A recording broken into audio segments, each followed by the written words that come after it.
Baru pulang dari Tanah Suci Mekah, Oki Setiana Dewi memperkenalkan metode membaca Al-Quran dengan cepat. Temuan yang diberi nama metode ketuk itu menggunakan alat peraga semacam permainan untuk menjaga kedisiplinan dalam menentukan panjang dan pendeknya bacaan dalam Al-Quran. Inilah usaha Oki untuk mewujudkan cita-citanya memiliki anak-anak yang mampu menjadi penghafal Al-Quran. 3 1, 2, 3 2, 3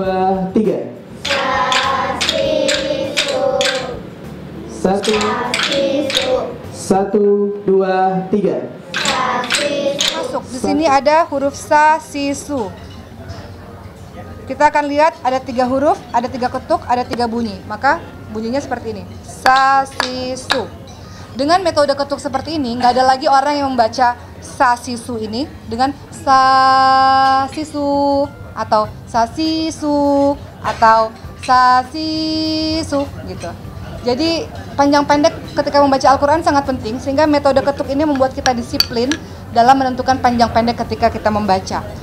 Metode pembelajaran Al-Quran ini bisa disebut dengan permainan. Jadi mereka belajar Al-Quran dengan metode ketuk ini. Pemirsa doain ya, ini cita-cita dari zaman dulu. Saya pengen banget anak-anak saya jadi penghafal Al-Quran. Karena cita-citanya saya adalah anak-anak jadi penghafal Al-Quran. Oleh karena itu saya berkecimpung dalam dunia metode pendidikan Al-Quran. Karena metode ini dimulai dari masa kandungan, di mana ketika seorang ibu ingin menghasilkan anak-anaknya yang menjadi penghafal Al-Quran dimulai sejak masa kandungan sehingga sampai nanti lanjut usia. Kesungguhan Oki Setiana Dewi bergerak di dunia dakwah sepertinya tidak main-main. Ia pantas mendapat sebutan seorang ustazah. Meskipun beberapa waktu lalu Oki mendapatkan kritikan dan petisi akan panggilan ustazah yang disematkan kepadanya. Namun Oki membuktikan bahwa sebutan itu pantas ia dapatkan karena memang sangat serius mengajarkan kebaikan yang bersumber agama. Ditambah lagi kini Oki mengajarkan metode dalam membaca Al-Quran dengan cara baru. Juga kepada anak-anak kandungnya yang bahkan meski masih balita sudah dibawa ke Tanah Suci untuk ikut beribadah umroh. Maryam dan Khadijah awal keberangkatan menuju ke Mekah mereka demam 3 hari. Itu membuat saya agak worry sebenarnya. Tapi begitu sampai ke Madinah, sampai ke Mekah mereka sehat. Lari-lari di di pelataran Masjidil Haram, di Masjid Nabawi. Mungkin udaranya bersih, udaranya tenang. Kemudian doa-doa yang dipanjatkan makbul. Jadi anak-anak semuanya sehat ketika sampai di sana. Cuman ketika pulang agak lelah. Sekarang Maryam agak kurang sehat, tapi insya Allah mudah-mudahan mohon doanya cepat pulih lagi. Mengharukan untuk saya, membahagiakan untuk saya ketika sa'i itu bisa gendong anak, gitu ya. Jadi selama gendong dibilang lelah. Sa'i itu dari sofa ke Marwah 7 kali, gendong anak pula jalan kaki, gitu kan. Dibilang lelah, tapi nikmat dan kebahagiaannya luar biasa karena setiap langkah yang saya lakukan di sa'i, beberapa di antara doa yang saya panjatkan adalah Rabbi habli minas sholihin. Jadi kan anak-anak ini soleh ya Allah, gitu.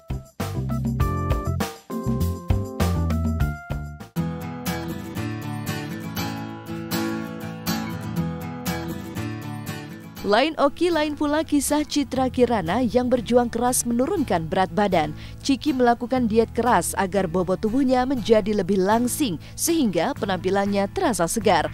Program diet yang ia jalani memang seperti menyiksa diri karena ia menghindari nasi dan hanya makan jus sayur dan buah. Sebenarnya aku udah turun 4 kilo sih kemarin, cuma aku pengen kayak turun 3 kiloan lagi. Berarti total 7 kilo. Iya. Kemarin aku parah sih dietnya kemarin tuh benar-benar ketat banget. Jadi aku seminggu tuh aku udah turun 4 kilo.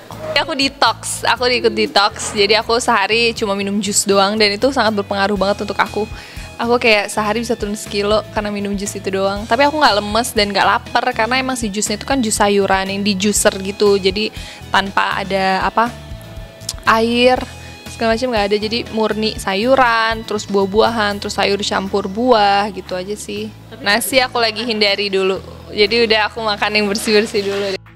Usaha Ciki untuk menurunkan berat badan secara drastis memang sangat keras. Lihat saja, meski sibuk syuting, ia tetap saja menghindari nasi dan memilih buah sebagai makanannya. Lantas, benarkah diet ketat Ciki ini karena dorongan dari seseorang yang kini sering dikabarkan mempunyai hubungan spesial, yaitu Andi Arsil? lagi ngambil buah, cie. Ya emang selalu bekal buah sih kalau ke lokasi syuting gitu. Biasanya apel, belimbing, apel pakai nasi. Makan apel sama nasi di depan, nasinya ditutupin. Dia beli sendiri, cuma yang potongin asisten aku.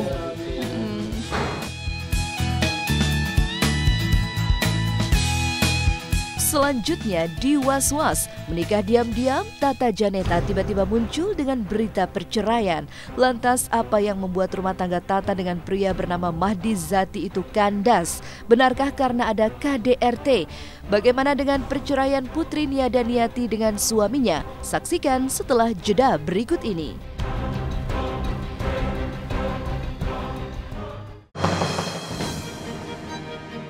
Kisah pernikahan Tata Janeta yang senyap dengan Mahdi Zati dikabarkan telah berakhir.